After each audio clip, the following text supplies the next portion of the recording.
I'm now an old age pensioner, an old crock, and I'm speaking as an old age pensioner. For us, everything is short term, because we're not going to live all that long. But what we are talking about here today is long term. I want, if you can imagine yourself, imagine that on the night of the 18th of September, you actually get some sleep. And now you're waking up in the morning of the 19th of September. You're going to waken up either ecstatic or thoroughly deflated. It's going to be one thing or the other.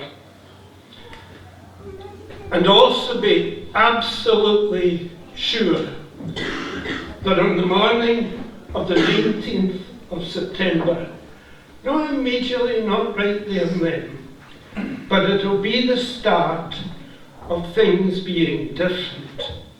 Whether we say yes or whether we say no, there's a dynamic going on, and we'll either be moving forward or we won't, and we won't be staying still. We'll be moving backward. Stuart mentioned 1964. Well, I hate to tell you, but I was an adult in 1964. I was a young divinity student at Trinity College in the holy city of Glasgow. And in 1964, radical divinity students were being inspired by Dr. Martin Luther King and the March on Washington. And there's been a 50-year journey from that March on Washington to a black man in the White House. Now, utopia hasn't come to America, but they have moved an enormous distance.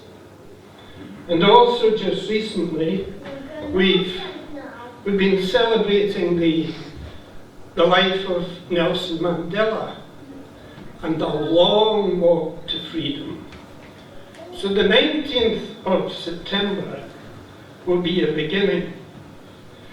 Waking up that morning, we will either be at the beginning, at the starting gate of a journey to a better, fairer, and you've heard the economic arguments, more prosperous Scotland, a more decent place. We'll just be journeying or starting the journey towards it. Or else, we're waking up on the 19th of September to find the colonels of Westminster putting up the notices, road closed, march cancelled, get back to your cages. On the 19th of September, if you don't remember much else of what I say, remember this: we're waking up either liberated or thoroughly domesticated. Now, in material terms, we've heard your economics, but in material terms, for me and my generation, nothing much will change hugely. Our pensions, however meagre they are, they'll be guaranteed one way or the other. We'll still have a bus pass. Partick Thistle will continue to struggle. So for us, our vote is not so much about us, but it will be our legacy to you, our legacy to our children, our grandchildren, our great-grandchildren, and to generations unborn.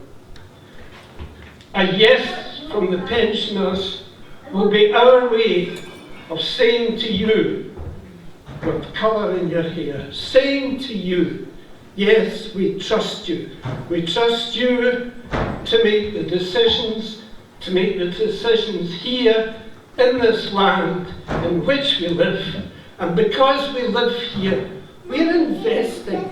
We're investing not money, we're investing our lives in the future of Scotland. A yes vote is also for us as pensioners, I would have to confess.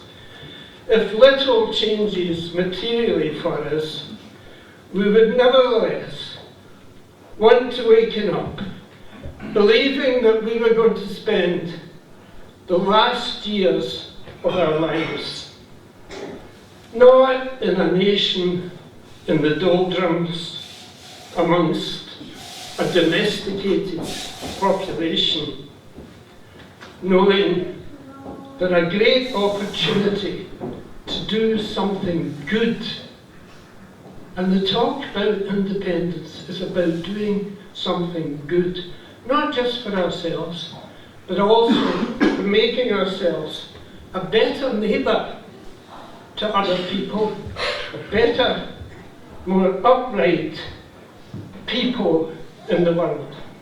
Can I just finish with a wee story? I spent a number of years in Jamaica working there, and I learned to swim there. Caribbean's a bit like the Atlantic with central heating. But I had been taught at school, as no doubt all of you had, that William Wilberforce in Westminster brought an end to slavery. I was taken to a field outside Morant Bay on the North Shore in Jamaica. And I was told the story of a meeting of the slaves, 2,000 slaves in this field, being told by the clergy, who genuinely cared for the slaves, and they're telling them, no, don't rise up, the cost is too great. And a black deacon came from out of the crowd. His name was Sam Sharp, and he said, no, my brothers and sisters, no. In the face of injustice, it is never enough to be good. We are called to be noble. And I believe that on the 18th of September, Scotland is being called to be noble.